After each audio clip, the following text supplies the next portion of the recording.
Hi hello అందరికీ నమస్తే. ఆహ్, ఎర్న గోధుమ రవ్వ ఉప్మా, అదే ఎర్నోక ఉప్మా అంటారు కదా! మీ అందరికి వచ్చు నాకు తెలుసు. కాకపోతే ఇలా కూడా ట్రై చేయండి. ఎందుకంటే ఇలా నేను చేసిన తర్వాత మా ఇంట్లో ఎవ్వరు అసలు తినను అన్న మా హస్బెండ్ కూడా తినేసారనమాట. అది మళ్ళీ ఏయించుకొని తిన్నారు. సో, అంత వచ్చింది.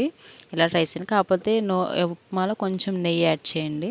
ఎప్పుడైతే మనం నెయ్యి పిల్లల కోసమని యాడ్ చేశాననమాట నేను. మా పిల్లలు కూడా అసలు ముట్టుకోరు. కానీ ఈరోజు ఉప్మా చాలా తిన్నారు.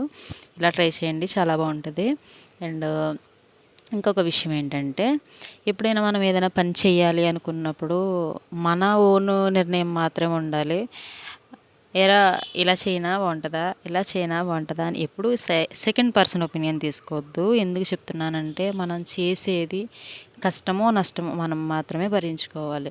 లాభం వచ్చినా నష్టం వచ్చినా ఒక బిజినెస్ పరంగా అయినా ఎలా అయినా మన నిర్ణయం మనం తీసుకున్న రోజు మన కాన్ఫిడెన్స్ లెవెల్స్ పెరుగుతాయి. మనం ఎలా ఆలోచిస్తున్నాం అనేది మనకు తెలుసు. మనం ఏంటో మనం తెలుసుకోగలుగుతాం. నిన్ను నువ్వు చూసుకోవాలి అంటే కనుక ఖచ్చితంగా నీ నిర్ణయం మీద మాత్రమే నీ లైఫ్ వెళ్ళాలి ముందుకి. నిన్ను పెంచిన నీ పేరెంట్స్ మాటే నువ్వు వినవు. అలాంటిది నీ ఫ్రెండో లేకపోతే సమ్ ఎవరి నిర్ణయాన్ని బట్టో చెప్పింది నువ్వు చేసావు అంటే కనుక నీ లైఫ్ని నువ్వు డిజైన్ చేసుకున్నట్టు అవ్వదు. రైట్? సో, నీ లైఫ్ నువ్వు డిజైన్ చేసుకోవడం అంటే ఫస్ట్ నీ ఒపీనియన్, నీ చాయిస్, నీది ఏంటి, నీ ఆలోచన ఏంటి అనేది నువ్వు తీసుకోవాలి.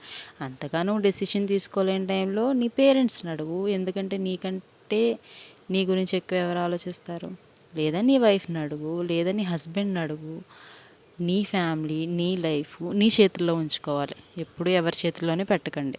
ఓకేనా? సరే మరి అయితే బాయ్.